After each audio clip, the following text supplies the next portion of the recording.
I know it sounds bad, but it's all good. These are the tales from the tales from the hood. I know it sounds bad, but it's all good. These are the tales from the tales from the hood. I know it sounds bad, but it's all good. These are the tales from the tales hood. from the hood. I know it sounds bad, but it's all good. These are the tales from the tales from the hood.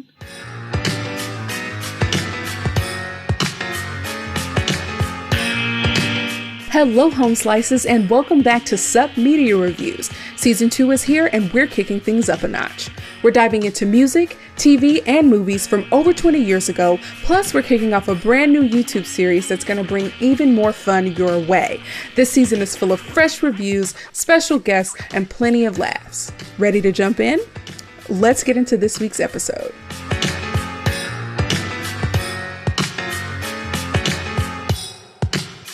What is up, Home Slices, and welcome back to Sup Media Reviews. I'm your host, Kiara, and if this is your first time here, welcome. On this podcast, we take movies, TV shows, music, and other media that are 20 years old or older, and we ask the big questions. Does it hold up today, and is it worth revisiting?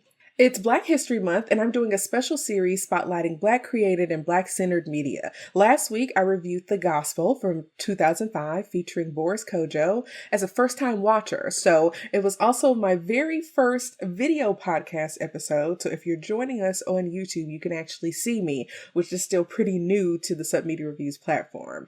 Make sure you check out all of our reviews everywhere you find your podcast. Now, this time around, we're diving into a film that feels like a cornerstone of Black horror. Today's episode is all about the 1995 horror anthology, Tales from the Hood. This movie stars an incredible lineup of familiar faces, including Clarence Williams III, Corbin Burnson, Joe Torre, David Alan Grier, and Rosalind Cash, just to name a few. And in the opening credits, I actually saw that Spike Lee produced this film. And if you already know this movie, you know it's had a major impact socially, culturally, and horror-wise. So I'm not talking about this one alone. Today, I'm joined by a guest I'm really excited to have on the show. Let's say a warm welcome to my friend and guest, Jonathan, aka John. Say hi, John. Hello, guys. What's up? I'm happy to be here. Thank you for having me. Yes, of course. And welcome to Sup Media Reviews. I'm really glad that you're here as well. Now, John has a YouTube channel called A Conversation with John, where he does media reviews, story times, and just genuinely entertaining commentary about life. John, do you want to talk more about your channel? Yeah, okay. So my channel is A Conversation with John 9869 on YouTube. And yeah, like Kira said, I just kind of talk about pop culture stuff, movies, TV shows, and just the random things that happen in my life. There's always something crazy going on. So we just kind of talk about it there, and it's just a conversation. So join the conversation at A Conversation with John 9869 on YouTube. Yes, and you all really should. If you like thoughtful takes mixed with humor, and trust me, John always has a funny story, you're definitely going to want to check out his channel. I'll have all the links in the description wherever you are listening to this episode. All right, so before we jump into our personal thoughts on the film, I'm going to start with a few fun facts about this movie. Fun fact number 1 is that the film's director, Rusty Cundiff, who I hope I'm pronouncing that right, actually appears in the movie, and so do his parents. He is the teacher, Richard, in one of the anthology parts, and his father, John Cundiff, plays the priest at Rhodey's funeral. And his mother, Christina Cundiff, plays Miss Cobbs, the woman in the painting with the dolls in the KKK comeuppance Oh, wow. I did not know that. episode. Yeah, so he put his mom and his dad on. That's nice. Okay. Fun fact number 2, the iconic line from Crazy K where he's repeating "I don't give a F," over and over, is actually sampled in DMX's "Where My Dog's At" from his album It's Dark and Hell is Hot. So Tales from the Hood has a direct line into, hip hop history. And the final fun fact is that this film marks Rosalind Cash's final movie role. She plays the woman overseeing the rehabilitation program in the final story of the anthology, which gives that segment a little extra weight when you know it's her last on-screen performance. Rise. John, did you know any of that? Any of the fun facts? No, I did not. One thing that I did notice, the guy, the director, I didn't know his name, but I'm familiar from seeing him in the movie Sprung. That's how I knew him. And a Okay. lot of people that were in the movie were in that movie, and I have to look it up Hmm. when that movie came. So Sprung came out after this movie. So yeah, it was. Okay. I didn't know that. Oh, and I guess I could, whatever. It doesn't matter. But yeah, I didn't know any of that. Okay. No. But I did know the Spike Yeah. Lee thing, I guess, because I saw that when the credits came on. I said the same thing. I was like, oh, okay, come on, Spike. Yeah, yeah, that kind of surprised me a little bit, but it's not that In surprising, what I guess. way? Do you- What's I just, it's one of those low things. Spike Lee? So look, certain things have Spike Lee feel. There's a difference between a Uh-huh. Spike Lee movie and a Spike Lee production. I didn't Okay. know this was a Spike Lee production because it does not have the Spike Lee feel to me the same way that like School Days. You expected more from Spike Lee. I did not, I never expect more from Spike Lee. I'm just happy Okay. with what I get and hope that it's good. Okay, there we go. We'll take that. Okay. We'll, we will take that. Okay. Yes.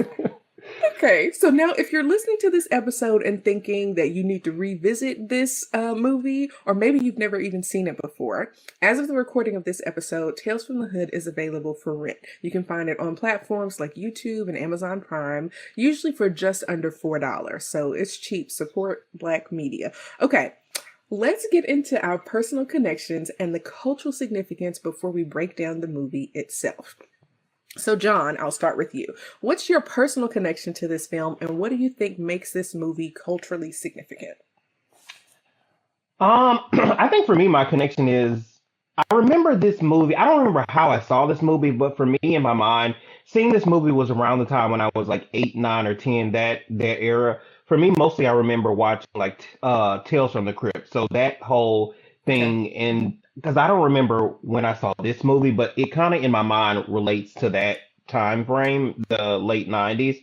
And it's just like for me, it's one of these movies like it's a black cultural movie. Like you know you've seen it, but you don't remember where you've seen it. And I think that the story that always stuck out for me the most was the one on the plantation. I think that was the one that I remember the most. And in Hmm. watching this, it like seeing the other ones like, oh yeah, those trigger my memories of the movie. So I think that kind of how it relates to me. Just I know that I've seen it. I don't remember where I've seen it, but it's in the what's the word? The zeitgeist of black culture. Like we talk Yes. about especially the slave, the plantation, and part of the anthology. Yes. Yeah, yeah, for sure. Like for me, my personal connection to this movie is actually a little loose. I've definitely seen the movie before, but I am not a horror movie person. So I was older by the time that I felt brave enough to actually watch it. Or like Hmm. maybe I had seen clips and bits and pieces before. So I was an adult before I really sat down and watched the whole thing. Really? Yes. But even if you're not a horror fan, this movie feels significant if you're a part of Black culture. Like you said, it's a part of the Black zeitgeist. There just are not a lot of horror films that are predominantly Black that reach the level of popularity that this one did, or that have the staying power that this movie has. It's packed Hmm. with Black actors that we hold near and dear, and it deals directly with issues that are like specific to the Black community. Does it always do it perfectly? We'll talk about that. That's up for debate. Okay. But what does matter is that these messages are coming from Black creators through Black faces, and it's aimed at a Black audience. And culturally, I think this movie's really special. Horror has been a genre where Black people are either excluded, sidelined, or killed in the opening scenes. And this film doesn't just include Black characters, it centers them. And so the fact that it's a Black horror anthology makes it even rarer because I don't know that I can name another one off the top of my head, Not at all. right? Me neither. Yeah. So it's clearly inspired by Tales from the Crypt, but it's very much its own thing. It's this kind of remix that filters horror through a Black cultural lens, for better or for worse. And honestly, Hmm. I think that's kind of what makes it memorable. So with all that said, I'm excited to break this one down as a part of our Black History Month series. So let's go ahead and get into it. All right, let's talk about the opening scenes of this movie in the first installment of the anthology series. The movie opens with an eerie, unsettling music and an image that immediately sets the tone. There's a skeleton holding a cigarette and a gun wearing a bandana. I thought that was hilarious. It was very campy to me, okay? Right. The music and stuff was a little creepy, but it's kind of funny. But we meet three young black men, Bulldog, Stack, and Ball, as they pull up to Sim's funeral home late at night. The whole thing feels ominous and dark, and they're clearly nervous about being there. They mention someone named Lil Mo, who they maybe owe money to, or somebody that they're running from, which gives us the sense that they are desperate and don't have many options or don't have a lot of time. Bulldog is the most aggressive and clearly the leader of the group, and he kind of pushes the other two to go inside despite being afraid. Then they get startled by this really eccentric funeral director, Mr. Sims, and Stack ends up getting knocked out by a sign. So when they get inside, Mr. Sims gives Stack some ice and explains that he called them there because he found drugs in an alley that they can buy from him. And they repeatedly refer to the drugs as the shit, which is so funny. I don't know how many times this man says the shit, but it's a lot. Mr. Sims is a sharply dressed. Yeah, exactly. Mr. Sims is a sharply dressed older man with a cane, a pronounced gap in his teeth, and an old-fashioned style that feels intentional. He gives off almost a supernatural vibe. I would compare him to Dr. Facilier from Princess and the Frog. Before leading them to Okay, the I can see drugs, that. he points out. See? Yeah. Before leading them to the drugs, he points out the body of a man named Clarence lying in the casket and begins telling the story of Clarence. And that story becomes the first installment of the anthology, which is called Rogue Cop Revelation. Now, John, before we dive into the first installment, tell me what you think about the opening scene and the three young men and Mr. Sims. Well, when they first got up there, I was like, yeah, definitely this is classic 90s dress to the whatever, was it like a Pathfinder or something type of car with beat in the back. I'm like, okay, this is like definitely 90s. But then there was like the old little Mo First thing that came to my mind. It's like not the Superwoman, y'all. Not Lil Mo. Da da da da da da Da da da da da da da da da da. da. FABOLO. Yeah, so that's the first thing That is so funny. that came to my mind. Not Lil Mo, but then when they started about pass the bud, I'm like, I didn't know that people call weed bud. I guess I don't know. It was just kind of interesting to hear them say that pass the bud. I'm like, okay, this is definitely 90s because I don't. I mean, I wasn't doing drugs in the 90s, and I don't do drugs now. Don't do drugs, kids. Say no to drugs. Their program. But I didn't know that that's what it was called. So that was interesting. And then yeah, the Mr. whatever his name is. What was his name? The funeral director Mr. guy, Sims, the funeral director? Mr. Sims. Yeah, he is just very creepy. So I would have been through with Mr. Sims very quickly into this movie, but it wouldn't be a movie if that was the case. But yeah, Mr. Sims was extremely creepy, and I guess that is the point of it all in the end, his creepiness. So that was my thoughts on the opening scene. Just yeah, Okay, nice. We love Lil Mo. we Um, do. so, And they could have used her, the Super One. not in 95. Lil Mo was out in '95. Was she not? She I had don't think that to she be. was I don't think she was popular in 95. I think 96 might have been her year. No, maybe She. 97, 98. Let's see. Because the first time I remember hearing Lil Mo was the song she did with Ja Rule. When I cry, you cry, we cry Yeah, maybe. together. Superwoman came out in '01, so you may be right. See, yeah. So She this might is a not have been different Lil saving Mo. people back No, in '91. not yet, not yet. Okay, let's carry on. Okay, so In, our first part of the anthology series, we get introduced to Clarence, who is a black police officer who appears to be new to the force and is being trained by his white partner. During a traffic stop, Clarence witnesses two other white cops harassing a black man who turns out to be Martin Morehouse, a political activist responsible for getting corrupt cops fired for selling drugs.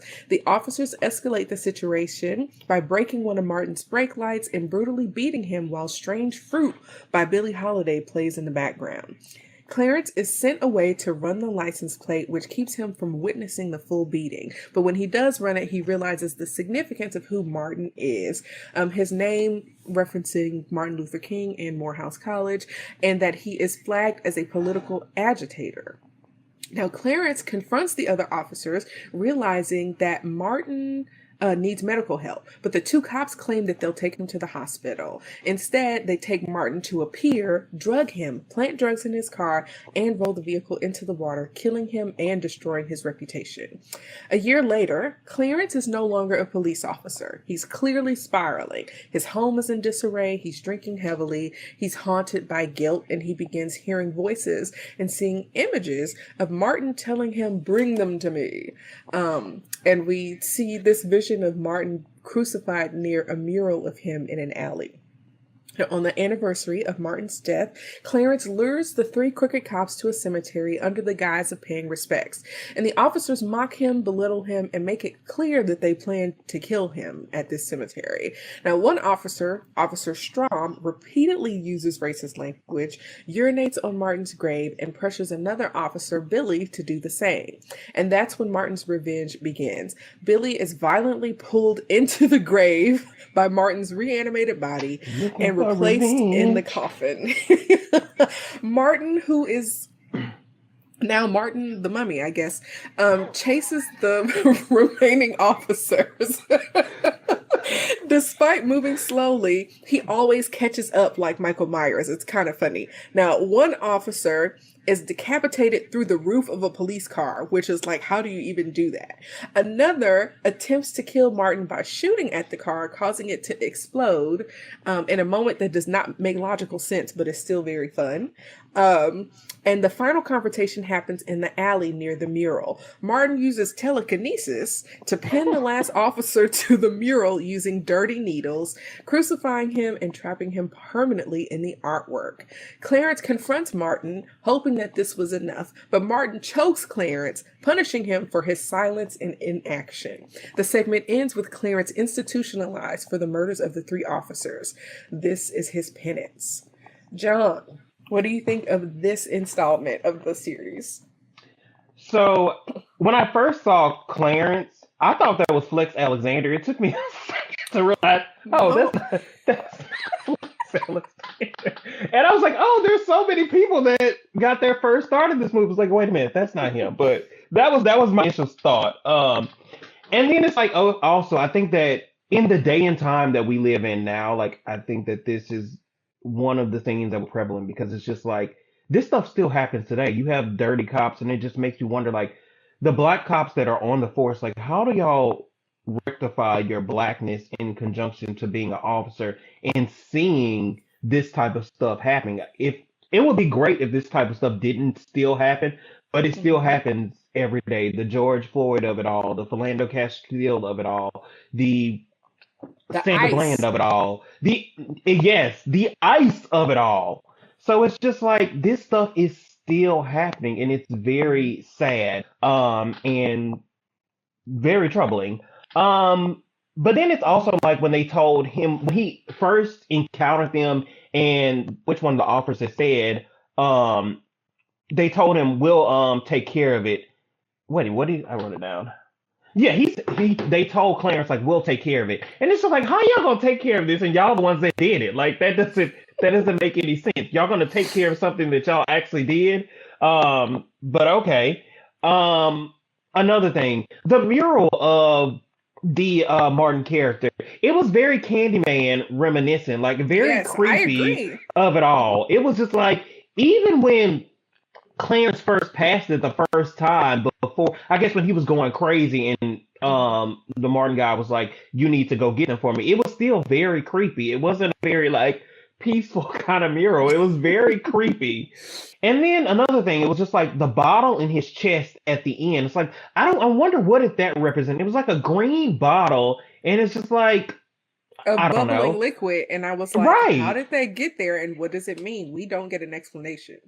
At all. And like you mentioned, the needles. I think that's a hell of a way to die. To be, it's almost, I guess, what is that? Saw reminiscent. Well, I think that 'cause I've never really seen, and I guess this is why I don't like horror movies. I think there was Saw. They were in a one of the ladies was in a pit of needles, and she had to That like do sounds right. something. Yeah, I think Hmm. that's probably why I don't like horror movies because I was watching stuff like this as a kid and Tales from the Crypt. So I just probably did not. That's probably now. And what's another one from Dusk to Dawn? Like my uncle had us watching that movie. I had to have been like 8, 9, or 10 years old. Like why were we watching these things?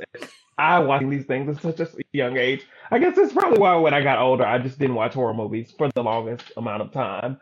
Um, but yeah, it was just very interesting. I'll say overall to see like the juxtaposition of today and everything that happened in that part of it Hmm. happening in 95 still happening today and at this point 30 years later. worse. Hmm. Yeah, 30 years later and Hmm. worse. So yeah, Yeah. it was interesting. It was very interesting. I agree. I feel like this is a strong opening story that, establishes the movie's themes and tones, and it like tackles multiple issues at once, but it still works as horror. They have, of course, police brutality and people being targeted by the police. Um, and racial violence. We also think about Martin Morehouse, who represents activists who are targeted and punished for exposing corruption and speaking out. Um, and again, we talked about how relevant it still feels today with, ongoing issues of over policing in Black communities and what's going on with ICE, right? And then one thing that I didn't mention earlier was about like the no ratting out culture in the police Oh yeah. department. And Clarence's training officer emphasizes that cops don't turn on each other. And this points to another serious accountability problem with the police. The system prioritizes protecting officers over protecting citizens. And I feel like it's very hypocritical because police expect citizens to snitch on each other, but they don't apply that same logic in their own departments. Right. Um, so like there's a big accountability problem. So there's a lack of checks and balances, and it's a key part of this message, especially when this loudmouth Black man has decided to use his influence to hold them accountable anyway.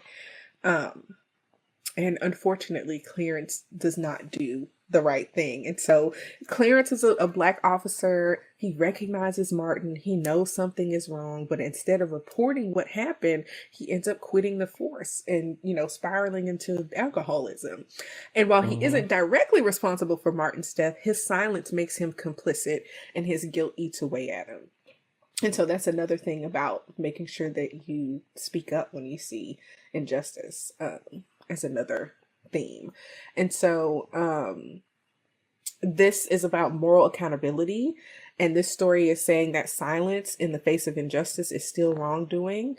And even though Clarence eventually helps facilitate revenge, it doesn't absolve him. He is punished and sent to that sanitarium because he didn't act when it mattered the most. So I think the moral of the story really is about using your voice and your influence even when it is risky.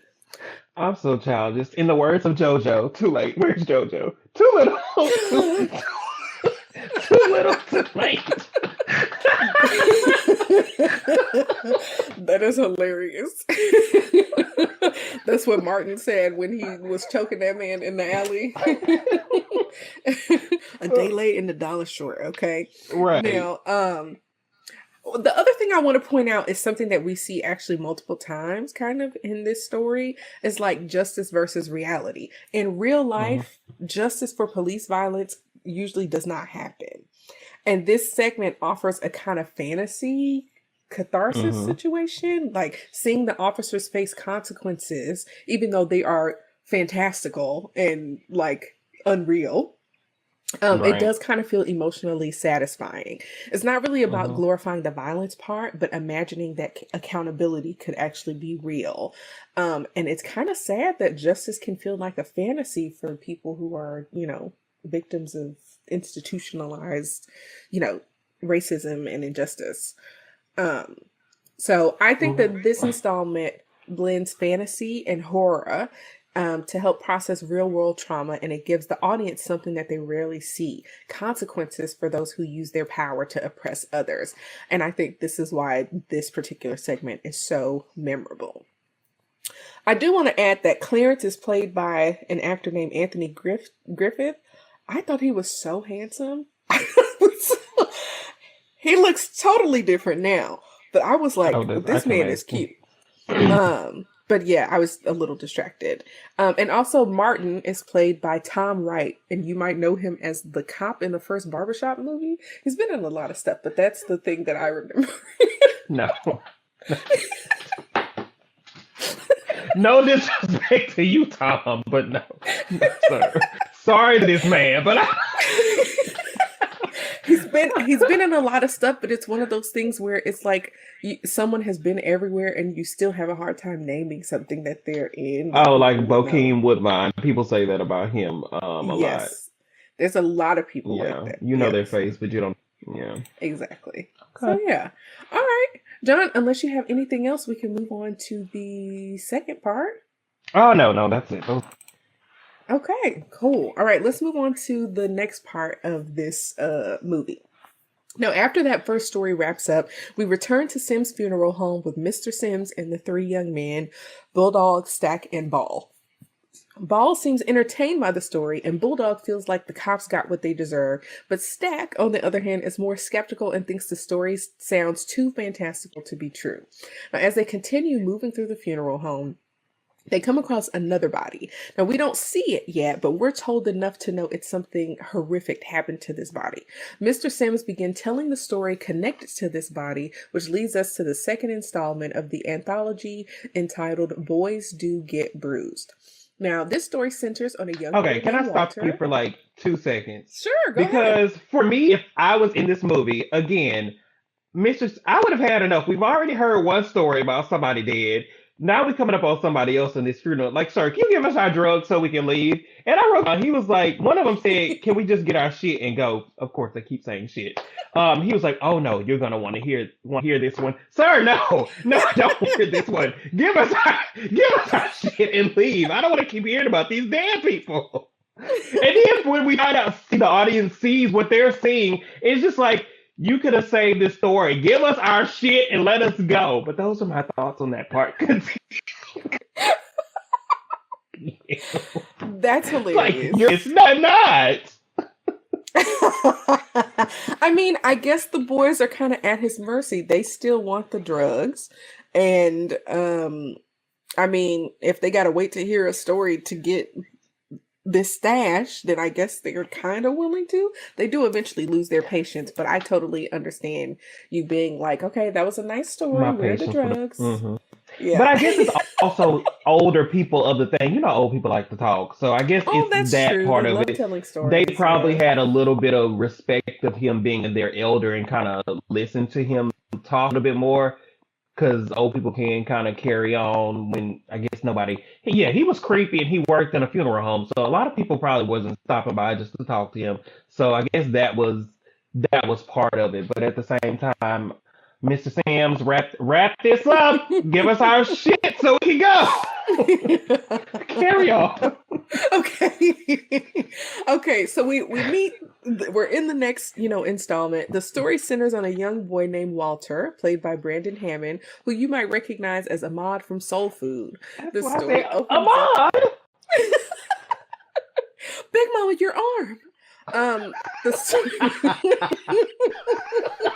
the Why Big Mama was still eating and bad food. And I've heard people say she was the real villain of the story, but I've said that's that more. in Oh, my review of you might have Soul been the Food. people. You might have been the people. You heard it here Exactly, first, y'all. people.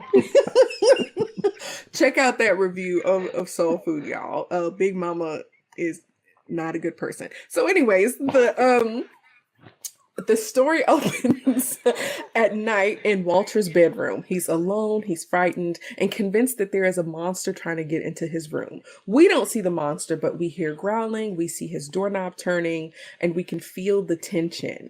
And Walter is really paralyzed with fear.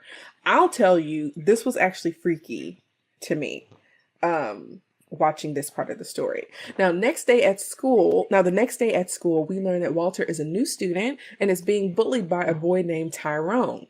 Walter ends up in the nurse's office where the nurse, played by Takai Crystal Kamai from In Living Color, notices that he has a black eye that's a few days old, meaning it couldn't have come from a recent fight. Walter's teacher, Richard, who is played by Rusty Condiff, the film's director, questions him gently. Walter explains that a monster came into his life after his father died and that the monster is hurting him. When pressed further, Walter says something kind of heartbreaking because, of course, Richard doesn't believe him. He says, he told me that nobody would believe me, which that kind of broke my heart a little bit. But that night, we again see Walter trying to barricade his door as the monster attempts to get in. It's really tense and effective, but we still don't get a clear view of the monster, just sound, movement, and, the looks of fear on little Walter's face. So the next day at school, Walter shows up with even more bruises. And now I'm like, Walter, your arm. Instead of playing with other kids... Not Big Mama! Why did you have to do it in that voice? Big Mama, y'all!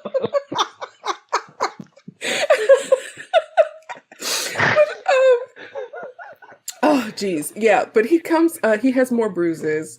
And instead of playing with the other kids, he starts drawing pictures of the monster because a classmate told him that if he burned the picture, the monster would go away. So Walter also has a drawing of his bully, Tyrone, which is hilarious. Now, later, while Walter is alone in the classroom with his teacher, the teacher suggests that he talks to his mother, and Walter is like, Mom said we already moved, and it's clear that his mom doesn't want to engage with any monster talk. So after the teacher leaves the room, Walter balls up the drawing of Tyrone, and we immediately hear that Tyrone has been severely injured and taken away in an ambulance, supposedly from a fall that broke both his arms and legs. So we conducted a test, and it went swimmingly.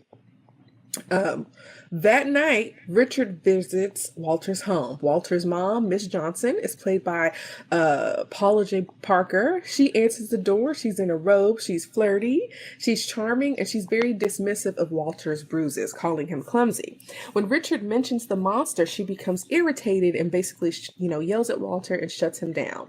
But then Carl, who was played by David Alan Grier, arrives to the house. He's mad that she didn't come out when he honked the horn like a dog or something. When he sees Richard, Miss Johnson tries to downplay his presence, but Richard didn't get the hint and started bringing up Walter's injuries and shows Carl the drawing of the monster. Carl coldly says that he'll talk to Walter and kicks Richard out of the house.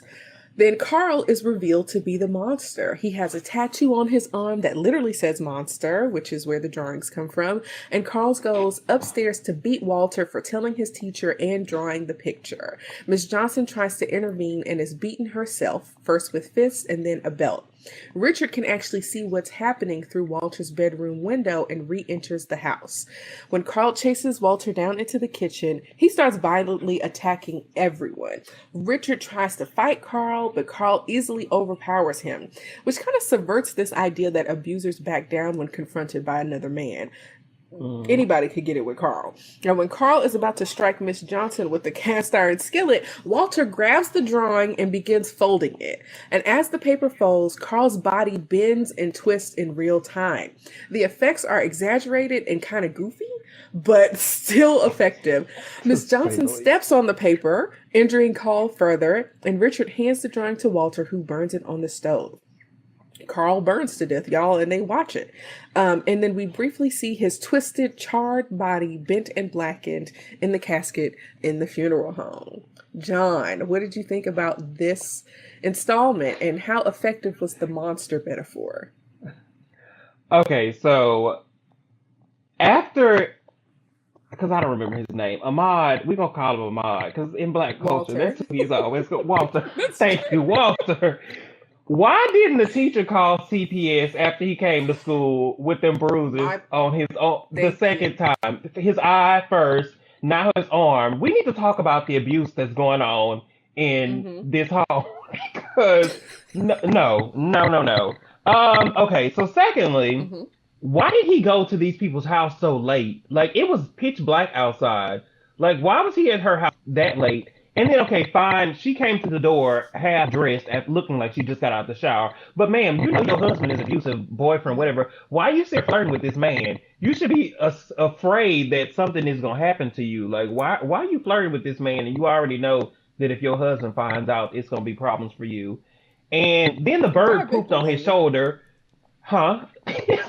But I it's just said like not you Victor Landon. already she should have been asking him to help her, not sitting there flirting with him. Like no. And then the She's whole I under guess because duress. she needed the comfort of another man. Which is why she was wiping the poop off his shoulder, which is like instantly when that happened, I would think your natural reaction would be just to flick it off your shoulder, not just leave it there for her to come. I mean, he had a briefcase. He could have just like knocked it with his briefcase, or didn't their porch have pillars on it? He could have took his jacket off and just like something, but just leave it there for her to like so happen to see it and be like, "Oh, let me help you." While basically rub up on you while my son is upstairs until he's until he said something and she became serious. Another thing, Paula Jai White in this wig. That was also hilarious to me. Um, and then like you said, Is her name Paula Jai Parker or Paula Jai White? oh, I'm thinking of the guy. His name is something Jai. Yeah, Michael, Michael, or yeah, yeah, Paula or Jai Parker. Thank you. And then, okay. like you said, the fight scenes, they were so dramatic and so fake and so over the top. And the last part when they burnt the paper, it reminds me, which burns me up on the inside, from Price is Right when Pat Sajak was on Price is Right. I recorded this and stopped it one day. I used to hate when Pat would do that. He would almost touch the little envelope at the end, like his finger would be this far from it, and he would tell the contestant to pick it up and grab it. Why did the teacher just take the paper and burn it? Why did he make Walt go to the stove and burn it himself? Like you're right there, just burn the paper yourself and call it a day and get this over with. I think that it was That was that. for important and symbolic for him to burn the paper himself. Okay.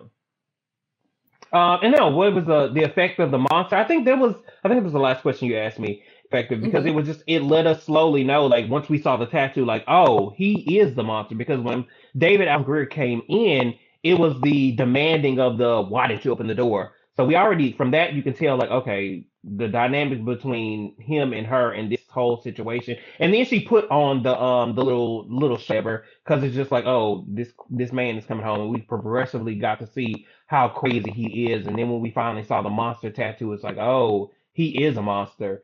So yeah. Yeah, I for the most part agree with the stuff that you said. I feel like this particular installment tackles a different social issue than the first one, and it feels a little more universal and less specific to one community. But Mm-hmm. it's still heavy. It's about child abuse Heavy, and heavy. being unheard. Walter is being abused and is trying to explain it in a way that a child would explain it. And adults Mm-hmm. dismiss his language because it sounds fantastical. And I really was devastated when he was like, he told me nobody would believe me. I'm like, oh my gosh, somebody help this baby. Okay. Um, Oh yeah, I forgot about that part. yeah. And I was like, not enough people asked the right questions early enough. And I agree with you about CPS. It's like the color purple. Oh, you better not tell nobody. Forgot. Exactly. Now, the mother's role. Okay, y'all. So Miss Johnson is also being abused. Her response is denial and survival. I'm going to assume that she is financially reliant on Carl and she tries to protect Walter, but in her own way, and is just really not in a mental space to really defend herself or to leave. So when it comes to the mom, there is room for some criticism, but also a little bit of compassion. Hmm. Also, when we talk about educator responsibility, Richard notices the bruises and keeps asking questions. And again, CPS should have been called. But if you Even think after the about, black eye, I because he agree. asked him, "Well, did you have? Did this happen?" The nurse said it didn't happen today. This is old. And then what was the next line of questioning? He was like, "Well, did your mom do it, or did your dad do it?" He's like, "No, it was the monster." Okay, the child is telling you it was a monster. Like, we ring, ring, ring. What's going on? Why this child at school with a black eye? Hmm. And he said the monster did it. What monster? Like, what's going on? Yeah, I think they in real life they definitely should have called. But CPS is a little bit complicated because they disproportionately affect families of color. Like they are very quick to take away children of color and be less understanding in situations. So I kind of get it. But still, the Okay. teacher making a house call shows that he genuinely cares. And I think that's what distinguishes Richard as a black male figure in Walter's life. He ain't really a fighter, but he at least tries. And so He did Carl, the best he could. he did. Carl as the monster, right? He's not, just metaphorically a monster. He is one, and the tattoo makes it a little more literal. David Mhm. Allen Greer did such a good job in this role. Like Yes. you could see his patience being thin. His performance is menacing and it's serious and effective. Minus some of the hitting scenes, you can tell those are fake. Um, Over the top and very yes. dramatic. When they do like the altered voice and the monster effects, it kind of reinforces this horror that there are people who are literally living with monsters, right? And so we Hmm. usually see him as a comedian, but I feel like this role proves that he has dramatic range. I think that he should have more serious roles. I'd like to see him in them. But y'all, when we talk about those effects, those body bending effects are unintentionally funny. I don't know if it's supposed to be funny or not, but that pretzel like twisting was so funny to me, and him still talking shit when he is twisted up like a Right. Twizzler. Like It's over, but he still got a lot to say yes. And then when they show his burned skeleton in in the the casket. casket, I was like, he looks like when you burn the end of a box braid. I don't know if you know what I'm talking about. It's funny. And I feel like Yes. it's a heavy subject matter, but then it gets balanced by this campy ridiculousness a little bit. And so Hmm. some of the themes are that people live with monsters every day. Domestic violence escalates behind closed doors, and it's the responsibility of everyone to make sure, both children and other vulnerable people are safe. And this kind of reminds me of what happened during COVID because people were trapped at home with their abusers, and it became like a very, serious thing. And I really like that Walter is basically the hero of this story. He used his voice. He took advice from a classmate and it worked. I don't know that Tyrone had to catch a stray. Really? Uh, because Well, he was beating him up, so I guess Tyrone had to. But that's crazy though. That was his first day at school, and he's getting beat up for no reason. Like it was very, I don't know, but I guess it just had to go with the story. Somebody had to be the test subject for the crippling, the yeah. paper, the paper. So had to be Tyrone. Yeah, apparently. But yeah, again, this is kind of one of those things where we see fantastical justice being served and it's cathartic when, in real life, these situations don't always end, have a happy ending. So, Right. yeah. Okay, any other thoughts before we move on? No, no. Okay. Okay, cool. All right. So, after the boys do get bruised segment, we return to the funeral home with Mr. Sims and the guys. Tensions are high, and Bulldog is losing his patience. And he ends up slamming the casket shut on Carl because he's looking for the shit. And when the casket slams, a doll falls down in the same room. And so they're kind of freaked out by this doll, but Mr. Sims explains that it's a way station for a lost soul. It's a place for a spirit to stay until it can move on.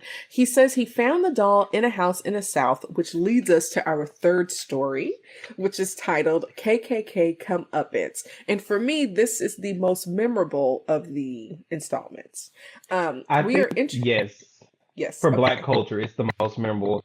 And then before you get into the story, again, Okay. when are we going to decide to leave this house? First of all, this doll is creepy as shit. I don't want to hear another story, sir. And then the face that Mr. Sims is making, very sinister while he's about to tell the story.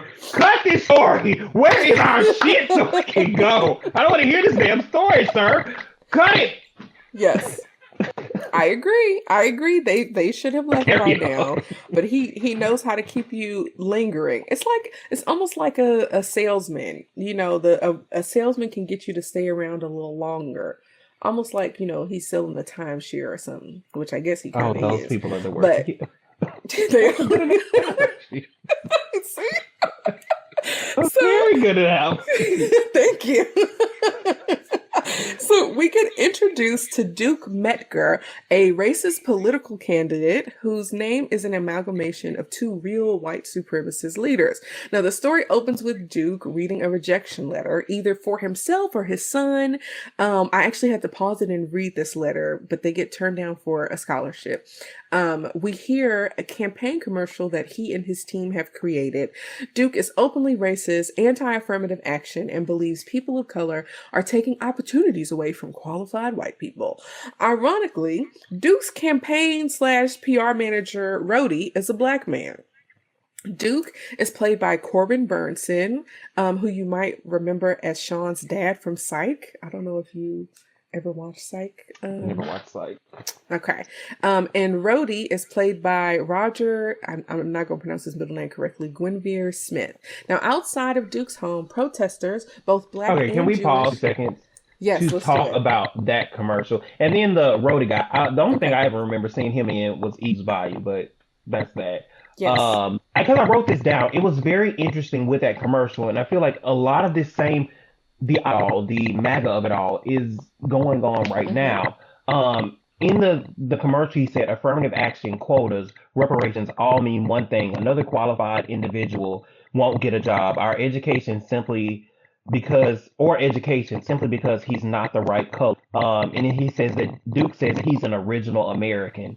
And it's just like it's very interesting that these madly people of today, still believe this thing. This is their America, and they are the real Americans, and the stuff like that. And then the recently, what last year, the cancellation of DEI, and them thinking that, oh well, somebody's trying to steal our spot, or the what Trump fired a bunch of people, leaders in the military, and a bunch of other stuff because DEI, and they weren't qualified, and they just got it because of the the DEI of it all. So it's very interesting that all these things are still going on in this day and time. And then of course, always gonna be a coon, Uncle Tom by the side of the white man portraying this foolishness and perpetuating this foolishness. I completely agree with But all of that. Yeah, that commercial was a hot mess, and it's very interesting because he was actually more direct than a lot of people are today. They are a lot more subtle. mhm. And so I thought it was interesting at how like openly kind of racist that campaign message was. Right. Um, And then he was used to be with the so KKK, so I guess it it was nothing but him to be openly racist for who he actually I was. I can see that. Yeah, that makes sense.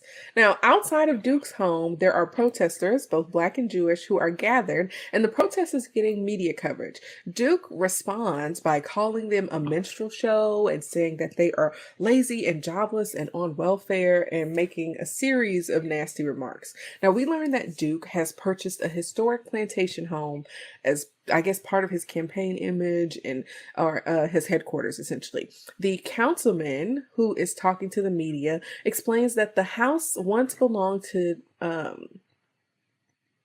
Oh, no. Duke is the one who explains that the house once belonged to Nathaniel Wilkes, an enslaver who, after learning emancipation was coming, massacred and lynched the enslaved people on his plantation. The bodies were burned in a mass grave or buried in a mass grave, and rumor says that their souls never rested.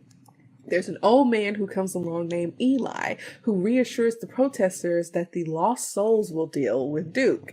Now, later, an older black woman named Miss Cobbs, a voodoo practitioner, bought the house and transferred those restless souls into dolls. A mural inside of Duke's office depicts Miss Cobbs holding one of the dolls with others surrounding her. Now, Duke treats the history of this house as charming and disrespectfully searches for the dolls, believing they might be valuable. Rhodey, who is being paid an extremely high weekly salary, is unsettled by the mural. $10,000. Yes, I did the calculations. That's like $21,000 today. Exactly. And for anybody to be making that, before a black man to be making that at that point in time, well, I guess when you do coonery, you get see some type of rewards for it. So Look, what do they say? Somebody get this jigaboo. Like the white people, somebody get this jigaboo away from me.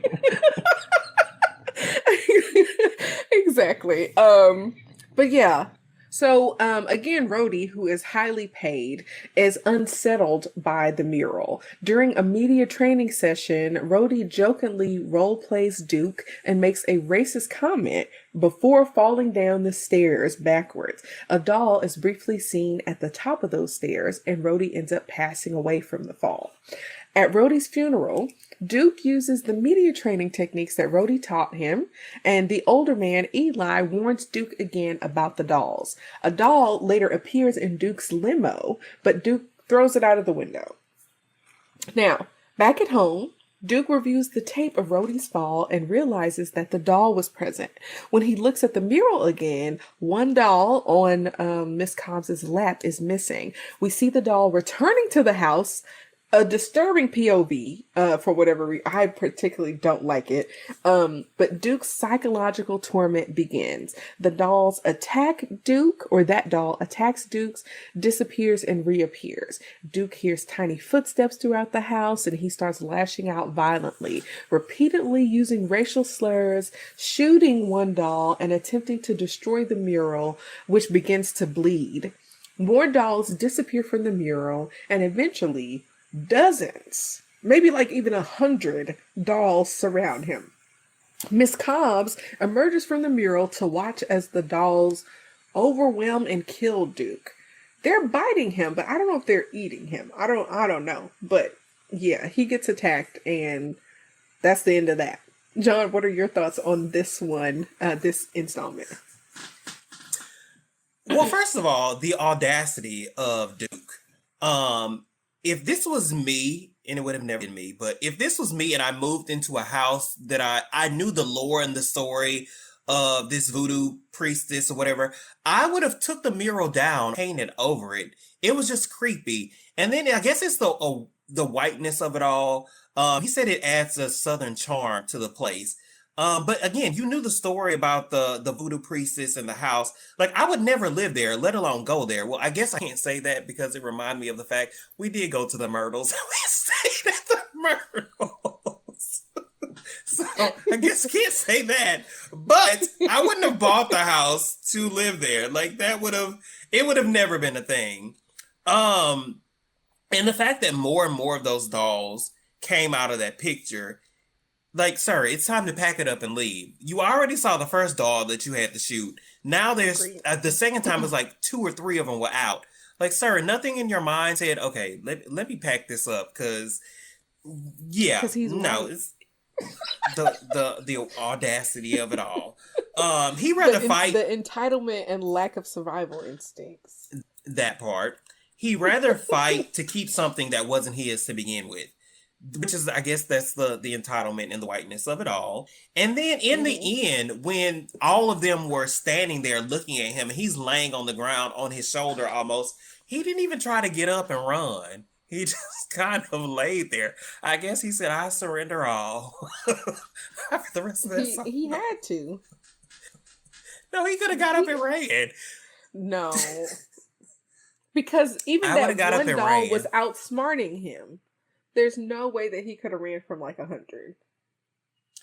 I would have tried. I would have got. This is like fighting 100 Chuckies. Me and Chucky would have had the rumble because we would have got something to throw at him and just surrender and like take me now.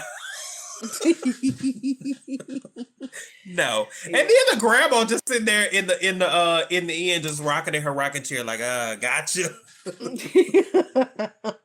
Like, Yeah. but yes, this is the most memorable of the stories from Hmm. that I've always remembered. The other ones, not so much, but this definitely, because like I said earlier, it's more so spoken in the zeitgeist of Black culture, and just everybody remembers this. And we just, where's the that painting in the White House right now? Somebody pull it out the basement and hang it in the Oval Office. Why don't you? I'm just, you know, but Yeah. Help yeah. an ancestor out. Like, Right. Come on. I know it's a plenty of them. Did nobody paint no paintings? What's going on?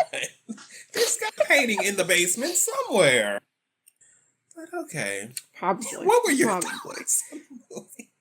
Look, there's so many thoughts here. Of course, we have Duke Metger, who is openly racist and anti-affirmative action, even though affirmative action has helped white women the most. And he's unapologetic about it. He believes people of color are stealing opportunities, and he represents a type of politician that is still very familiar to us today, which, makes the story timeless and very relevant. I think Corbin Benson does a disturbingly effective job. Even though he plays it up and is a little cartoonish, we know this is how people really think, so it's not like he's unrealistic. Who is And he that? Tim does an Scott? effective. South Carolina? That's pretty much him. Yeah.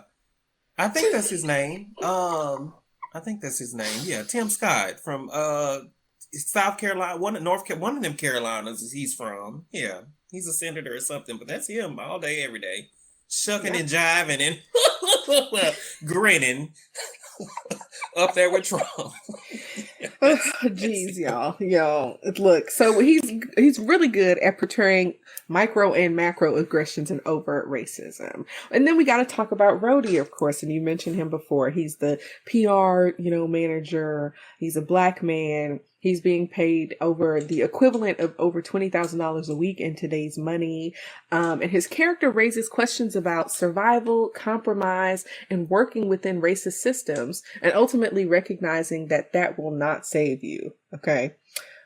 His death is the first kind of major sign that the dolls are active. And then we have this plantation home, right? Duke talks about how the house's history as aesthetic and charming. He doesn't have any reference for or reverence for the violence, enslavement, and massacre that's tied to the history of the place.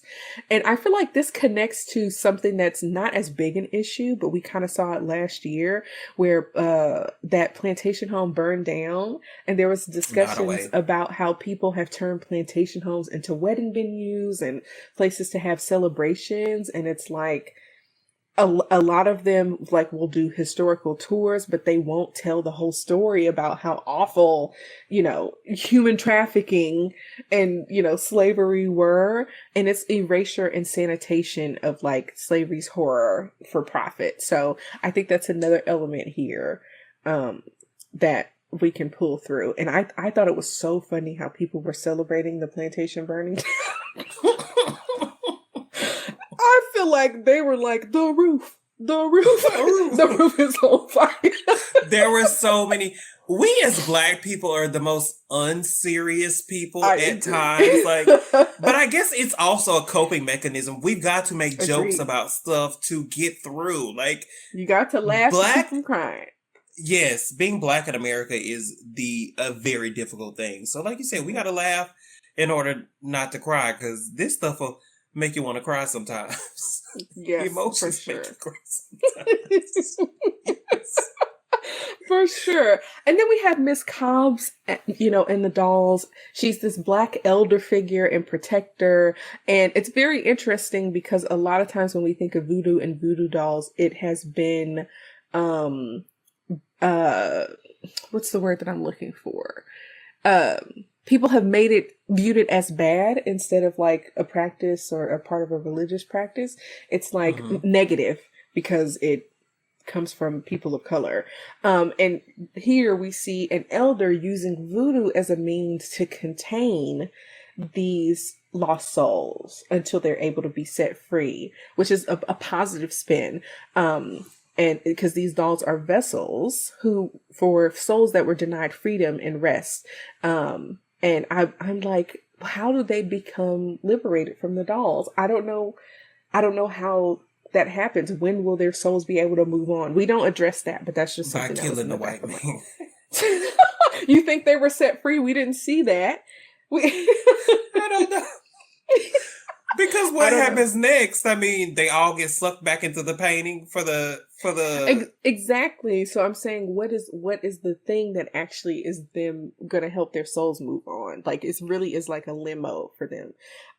So I just thought, I was curious about that. We also see like the psychological kind of horror a little bit. We see Duke gets warned multiple times and ignores every sign, and the escalation feels earned, but it's frustrating because he should have left. But because of his entitlement and, racism, he doesn't listen and he ends up dying. And the dolls don't just kill him, they kind of terrorize him psychologically first. It's very freaky. These dolls are pretty freaky, okay? He is repeatedly using racist language, which can kind of be difficult to hear sometimes. But one of the terms that I will say that stands out to me, and part of what makes this scene more iconic than the others, is when he calls them nigglets. Maurice used to say that all So here's the deal. I thought that he said the word nigglets, but if I listened to it and I played it over, it sounds like he said nigglets, which we don't say. So anyways, it stands out as something that has oddly persisted over time. Occasionally you might hear somebody say it, but hearing it from a white person is kind of shocking. I also want to point out that in the protest scene, there were Black and Jewish protesters that were united.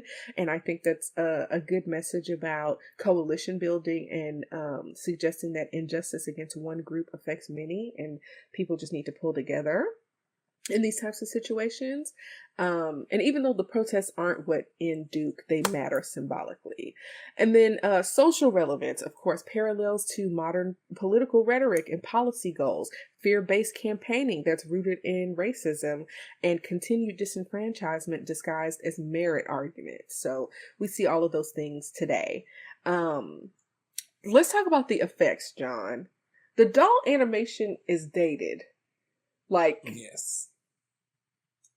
It doesn't work. The lighting doesn't always match. Like, the lighting on the doll itself is lighter than the environment. It's still effective and iconic, and the dolls are creepy. But the visuals, for whatever reason, the way that the dolls look reminds me of the animation style from the PJs. Did you watch the PJs? Oh yeah. Okay, I can kind of see that. Yeah, I can kind of see that. But yeah, I also don't like that they have the mouth of like ventriloquist dummies, but they are too small. Little teeth. Yes, they're too small. Yeah, but I think they had to make it enough with the technology at the time. They make it enough. I agree. They did the best. They did the best they could do. But I think the overarching thing is, even with looking at it from today's perspective back then, it still achieved the goal of being creepy. It's still creepy as shit. So whether, I think throughout time, as things get better with technology and whatever, the overarching goal of being creepy is sustainable through time. Those little dolls are still creepy, and if you saw 100 of them dolls sitting in front of you, I think you would probably run or try to run a little bit harder than Duke did. So quickness, I would have started throwing pitchers and pots and chairs, and got out that house and just kept running. See, I couldn't run no more. I agree. Now they would have been running behind you, but You should have done something. Agreed. I think my overall take is that this is one of the more iconic segments in the anthology. We get some satisfying comeuppance for an awful character, and even though the language is harsh and very mean, it's very intentional and impactful. So this one blends commentary, supernatural horror, and revenge in like a really memorable way. Okay. Any thoughts before we move on to the final segment? No, that's it. Okay. All right, cool. So after that story ends, we return once again to the funeral home with Mr. Sims and the three guys. Now, at this point, they are clearly using patience. They've heard three different stories connected to bodies or objects in the funeral home, and they're not here for the lessons, okay? They're there to get the drugs. They're there to get the shits, okay? Now, one of the guys, Ball, actually recognizes a familiar face in one of the funeral rooms. The body belongs to a man named Jerome, known on the streets as Crazy K.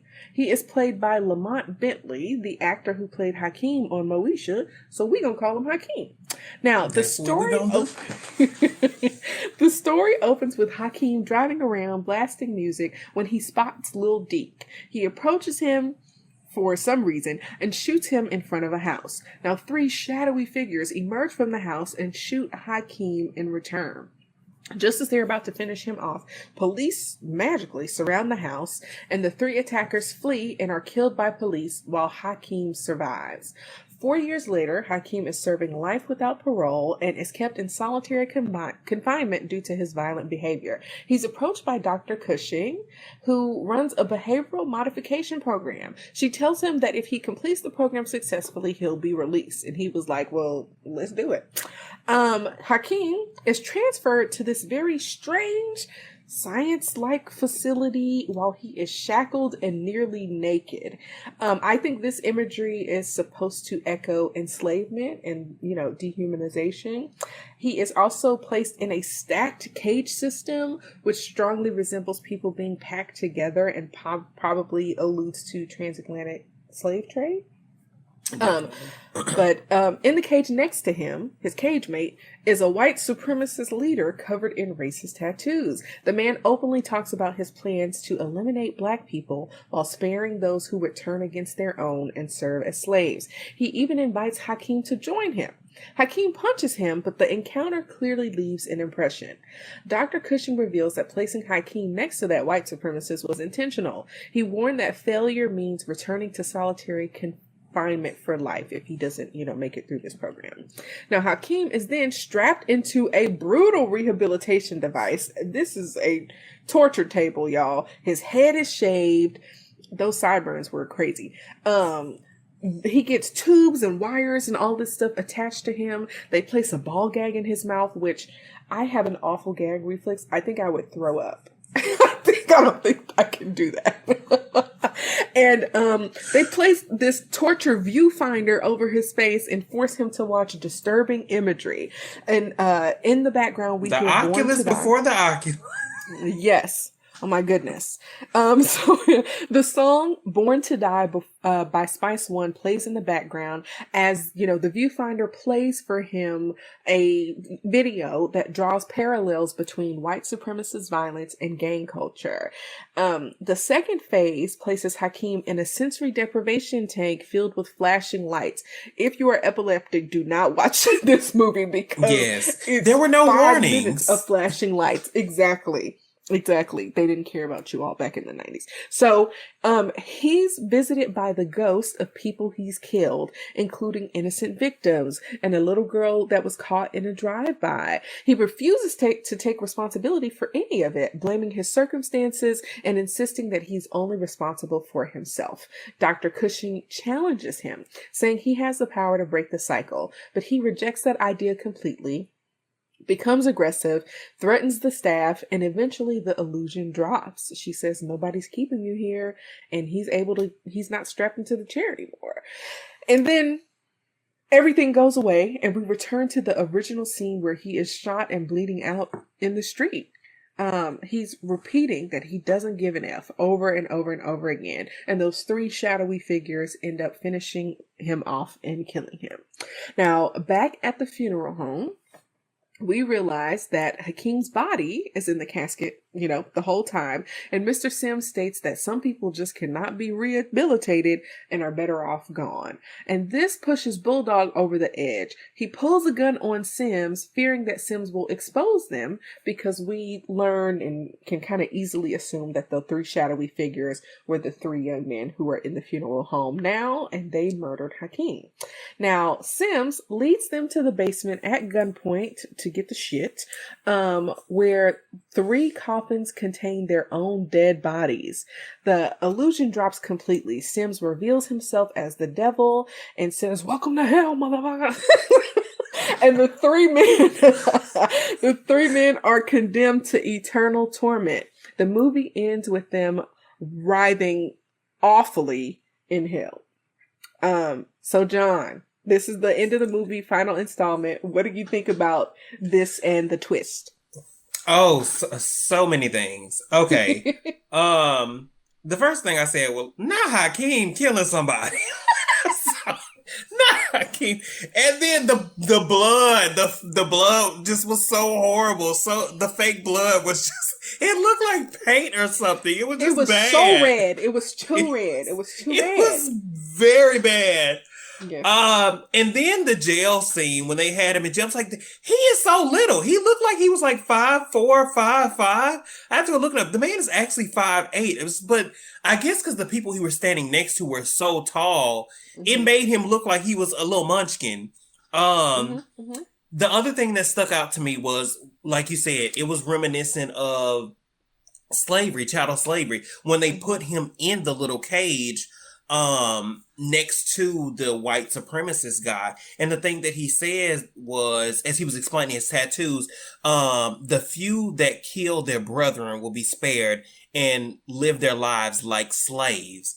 That was very interesting to me, because it brought me into the mindset of, that's probably how a lot of these people that align themselves with the MAGA movement and stuff like that, in some way, probably believe something along those lines, which is crazy, because how can you turn your back on your own people for the sake of getting in good with these crazy ass people that are in charge right now, the Nicki Minaj of it all? Because girl, what are you doing?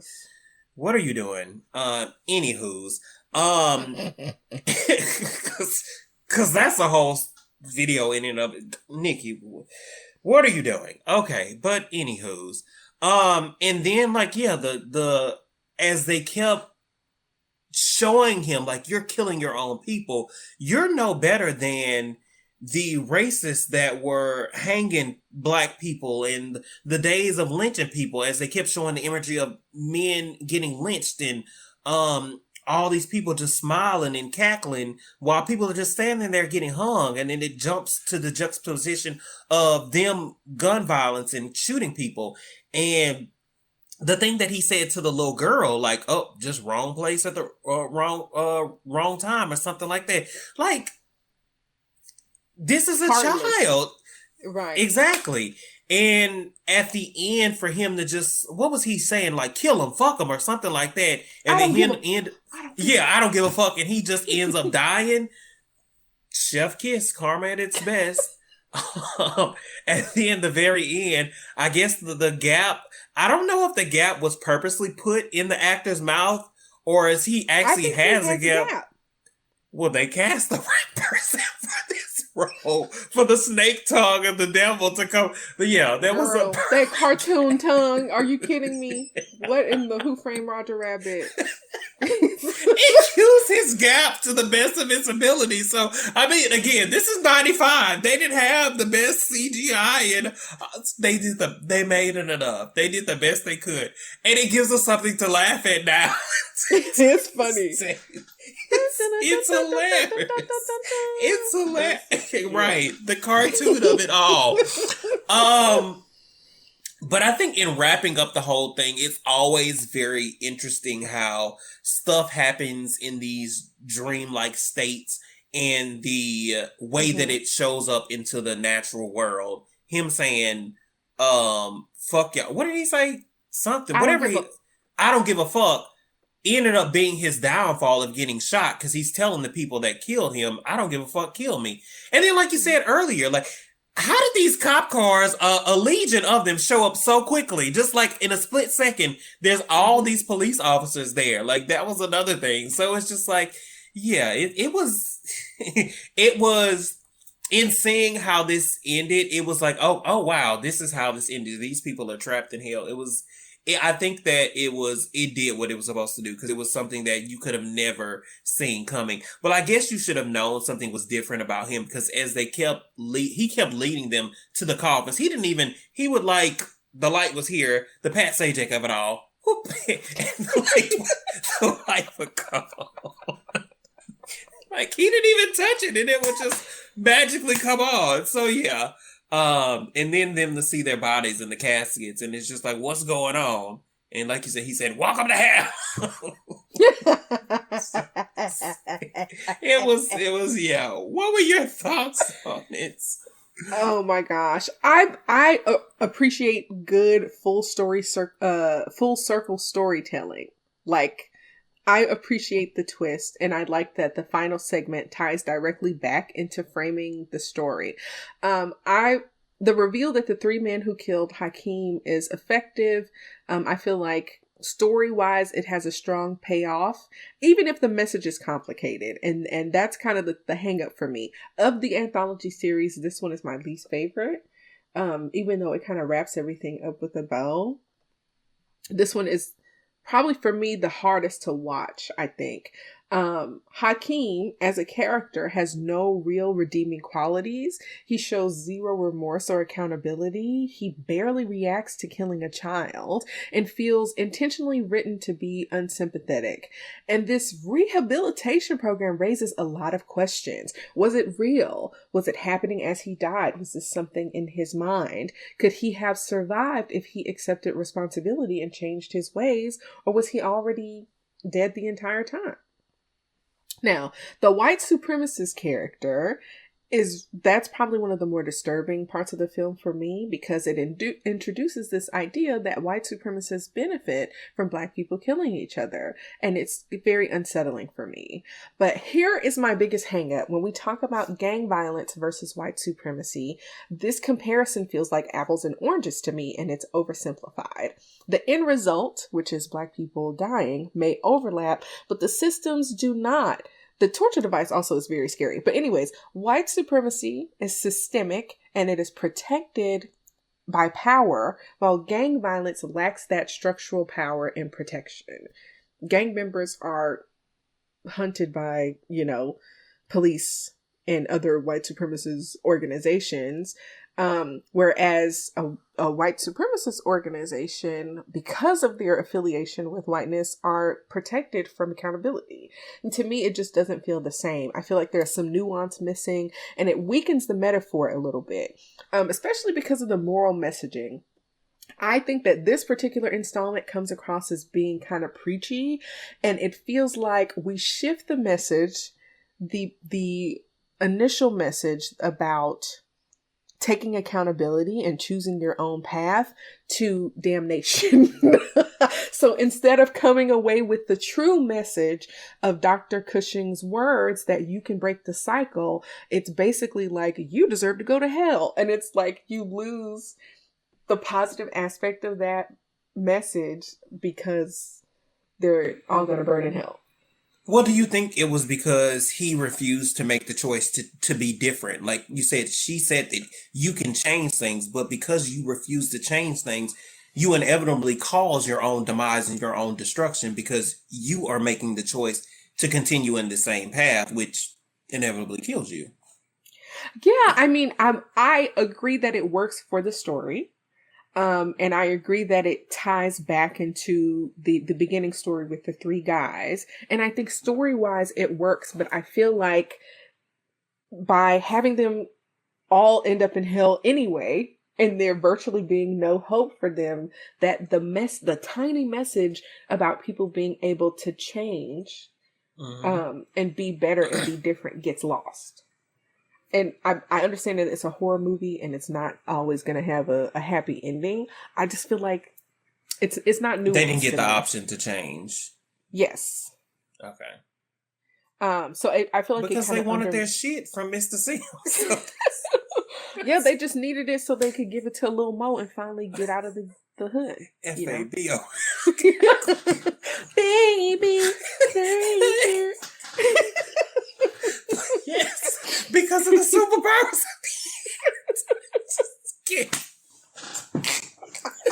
We love you, Yeah. Lil Mo, but yeah. Yeah. And let's talk about the Hell reveal. Again, I feel like it's conceptually strong. Visually, I'm kind of not here for it. It doesn't hold up very well. The devil makeup is mixed, right? From the torso up, it works. But the devil has been skipping leg day. Those legs do not do it for me, okay? The cartoon tongue does not work either.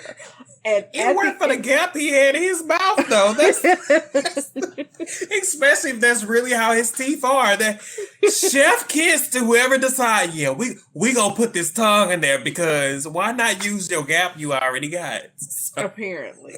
Yes, it's freaking hilarious. But the one of the things that really annoyed me was when the guys are finally in hell, we see them kind of being burned, right? Or the visual effect of them being burned and writhing. The little dance it they looks was doing. so bad. The little dances they were doing, the Harlem Shake, the wave, chicken noodle soup. The way they were writhing was not doing it for me personally. What did you want them to do? I don't know. Make him walk across hot rocks or something to get the real effect. I don't know, but I just. What what direction do you give to people? It's be like, you guys are on fire. Pretend like you in hell. Like I don't know. Right. Stop, drop, and roll. Let's turn the AC up. Let's something. I don't know. I didn't like it personally. But yeah. But even so, I enjoyed rewatching this entire film. Okay, y'all. So now let's get into the two questions that we ask in every review. Does it hold up today, and is it worth a rewatch? John, what do you think? I would say it definitely holds up today from the messaging, from all the things we see in today's time, from the ice of it all, the MAGA of it all the little nuances of the things. I think from each story, the story of the Martin Luther King story, that whole concept of police brutality and speaking up when you see something, all of that, the abuse story with the murderer, that whole thing. What was next? The racist man. So yeah, all of these things, I think it definitely holds up. Now, does the graphics and the visual effects hold up? No, not at all. But it does give you something to laugh at now that we look at it. It's more so, and I don't even know if it would have been scary back then, but because I saw it when I was 8, 9, 10 years old, when I should not have been watching this anyway, it was definitely scary. Every part. The little doll section from the plantation, that's still creepy. Very creepy. So that part of it, yes, but the rest of the graphics, no. So I think that, yes, it does stand up to the test of time. Is it worth rewatching? I also think yes, too, because again, it's teaching us a message. It's all this stuff happening 30 years ago is still happening today. So to still see that, yeah, it's definitely worth a rewatch. And for nostalgia's sake of it all, I would say yes, it was worth it for both fronts. Yeah, I agree with you. As far as the movie holding up, I think it holds up for the most part. It has enduring relevance. You mentioned the police brutality and unjust targeting, domestic violence, political power being used to reverse progress, gang violence. And even I think that if we were to go back in time and change anything about this movie, I would make some adjustments to that last installment. I think it would have been nice for us to get a glimpse of what Hakeem's life would have looked like if he accepted accountability, so that it'll make the fact that he's actually dead and in hell stand out more. You know what? It would have been the same thing as the officer, because in a way, he accepted that he should have done something and he tried. Well, I guess the dude was haunting him, so he had no other choice. But almost in an accountable way, like, okay, I did the right thing. But in the end, you didn't step up fast enough, so you gotta die too. So it probably would have been the same thing with Hakeem. Even if he wouldn't have said, what I keep forgetting what he said. It probably would have been if he would have been like, I'm sorry, he would have probably still had to die because again, you killed this innocent little girl and all these other innocent people. Like he told the dude, why did you shoot me? Well, your weight was being off and I couldn't let you disrespect me. So it probably would have been the same thing. I agree that his fate would have been the same, but I think that we could have spent a couple of minutes for the message that he could have chosen a different path to land. Just a couple, only 2. I think that it just would have been nice. It just would have been nice, personally. Is it because it was Hakeem, or is it because you wanted him to have No. Again, we get like 2 lines of, Dr. Cushing telling him, just take responsibility and, you have responsibility for your life and you can choose your path. And we don't get to see any of that. He just is like, no, F that. I'm dead, I'm content to burn in hell, and it just would have been it would have been interesting for him to say, yes, I feel regretful, and for us to see a flashback of what his life could have been and how the little girl could still be alive playing in the neighborhood and, have that happen. And then he still end up dead and in hell, things take a turn and go back to reality. I just think that they didn't spend enough time on the actual lesson. Mm-hmm. So I think that's the only thing that I would change. Okay. So yeah, visual effects, like you said, dated, they don't really hold up, but they're understandable for the time. They're unintentionally funny. Look, when David Alan Grier was twisted up and looking like a melted Tootsie Roll, chewed up milk dud that was burnt. I was in shambles. That was so funny. When he got twisted around, hilarious. Okay, it's still memorable and iconic despite its flaws. And as far as it being worth a rewatch, absolutely. I think if you're a first-time viewer, I think you'll be pleasantly surprised at how relevant a lot of the stuff is. The themes still largely resonate. The language can be hard for some people. And the effects are also not that good, but I think that if you revisit it, you can reflect on how much has and hasn't changed, y'all. And I think that that's part of what makes the legacy of this movie so lasting. So overall, I think the movie is iconic. It has some flaws, but it's really important, especially in the Black community. And yeah, I think it's worth a rewatch and it holds up today. So I think it's a worthwhile thing for you to go and revisit this movie. And I think it's a discussion starter to kind of draw parallels to issues we're still facing today. And while there are these fantastical elements to these stories, I think that this movie reinforces that the scariest thing to Black people are our real lives. Yes. Yes. What's more frightening than every day? Exactly. It's inescapable. Right. Okay. You don't wake up from this dream. Exactly. So, all right, before we wrap things up, let's talk about how Tales from the Hood performed critically. On Rotten Tomatoes, Tales from the Hood from 1995 currently sits at 60% from critics and 69% from audiences, which I actually think is pretty interesting. John, what do you think of those ratings?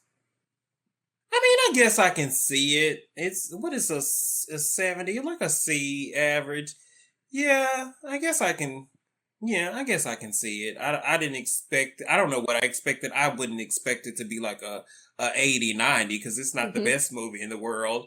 But I also think it depends on the type of people that voted, I guess. If it was a bunch of Black people, I think it would have probably gotten a higher rating, especially in the millennial generation, because it's nostalgia's sake. I think that it probably would have got a higher rating, but for it to be what it is, I mean, I think it's fair.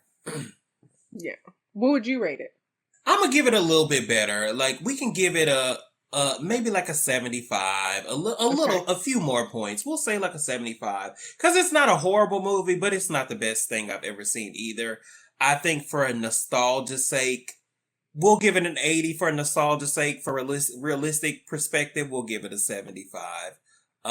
Because yeah, it's not the best piece of cinema, but it's also the sake for nostalgia, the hilarity of it all, the just remembering, like, oh, I didn't remember this part of it. So yeah, we'll do that. What about you? Okay. Okay, yeah. I find these ratings to be interesting and I kind of get them too. I feel like a lot of media that's made for Black audiences tends to have lower overall ratings in Rotten Tomatoes, and usually there's a much wider gap between the critics' ratings and the audience ratings. So honestly, I usually chalk that up to critics just not being the intended audience for the work and also not being open to appreciating different perspectives and voices. So I was kind of pleasantly surprised to see that Tales from the Hood landed in a fairly similar place with both critics and viewers, and that the ratings are overall pretty solid. Part of me is like, is this because white people appreciate Black people telling us to not kill each other? I don't know. But I feel like it feels kind of remarkable that it's high as this, especially for a Black horror anthology from the mid-90s. For me personally, if I had to give the movie a rating, I would probably give it around a 75. So I'm closer to what you were saying as well. I think a big part of how iconic this movie is how much it looms it within the Black culture and Black film history. And at the same time, I'm not really a horror person, so I can't revisit this movie very often. Right. Horror doesn't really sit well with me personally. So even when the messaging is strong, I'll encourage you to rewatch it, and I might rewatch it maybe every 5 years because I'll forget what I was happened. gonna say But the same yeah, thing. yeah. But I feel like this is still a really important film and one that absolutely deserves its place in the Black cultural zeitgeist. So yeah, with all of that said, thank you all so much for listening to our review of Tales from the Hood from 1995 here on Sub Media Reviews. And of course, I want to say a super special thanks to John, my guest, for joining me today and helping us break down this film. John, let the people know where they can find you. Well, first of all, thank you for having me. This was super fun. Definitely you can check me out at A Conversation with John 869 on YouTube for all the shits and giggles. Come and get your shit. It's a good time.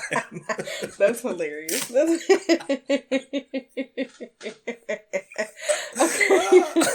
Well, I am really glad that you joined me for this. This has been a blast. It was a really good conversation, and I love getting into the details of this film with you. And now, Home Slices, I want to hear from you. Let me know what you thought about Tales from the Hood. Does it hold up for you? Did you rewatch it recently? Do you agree with the Rotten Tomatoes ratings, or are your ratings closer to ours? You can share your thoughts with us on Facebook, Instagram, YouTube, Pinterest, and now TikTok. And coming up next week, we'll be continuing our Black History Month series. And on Tuesday, I'll be reviewing Usher's Confessions album. I'm really excited about this one because it's a classic, and I have very fond memories of this album from when it first came out. I think I was in middle school. So for me, it's like a big part of music culture in my formative years, and I can't wait to dive into it. So make sure you got your notifications turned on so you don't miss it. And as always, thank you so much for listening, and until next time, peace out.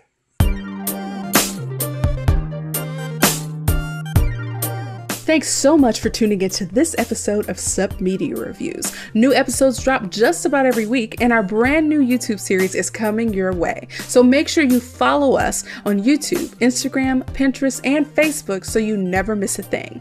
Got a movie, album, or show you think we should review? Send it our way. Until next time, keep watching, keep listening, and just chill till the next episode.